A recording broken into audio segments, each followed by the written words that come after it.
இலக்கணங்கள்லாம் இருக்கு. இப்படிதான் இன்னைக்கு காலையில் இந்த கேம்பஸ்குள்ள வர்றப்போ ஒரு பையனை கூப்பிட்டு குட் மார்னிங் என்னடா குட் மார்னிங் சொன்னா ஏன்டா இப்ப பயப்படுறான்னு பார்த்தா இந்த கல்லூரி மாணவர்களுக்கு குட் மார்னிங் குட் ஈவினிங்னா அலர்ஜி. அதுல அப்படி ஒரு பயம்.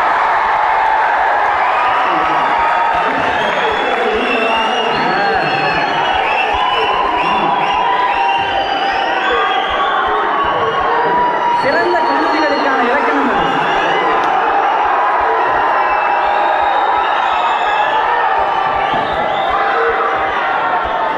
இது ஒரு சிறந்த கல்லூரிகளுக்கான இலக்கணம். காலையில் ஒரு டெஸ்ட் வைப்பாங்க, சாயந்தரம் ஒரு டெஸ்ட் வைப்பாங்க, யூனிட் டெஸ்ட், டெர்மினல் டெஸ்ட், இப்படி தொடர்ச்சியாக மாணவர்களுக்கு டெஸ்ட் வைப்பாங்க. காரணம் என்னன்னா practice makes the man perfect அப்படிங்கிற ஆங்கில பழமொழிக்கு ஏற்ப இப்படி தொடர்ச்சியாக தேர்வுகளை வைக்கும் பொழுது அவங்க வைக்கிற யூனிவர்சிட்டி எக்ஸாமும் இந்த யூனிட் எக்ஸாமும் ஒரே மாதிரி இருக்கும். தேர்வு பயம் இருக்காது.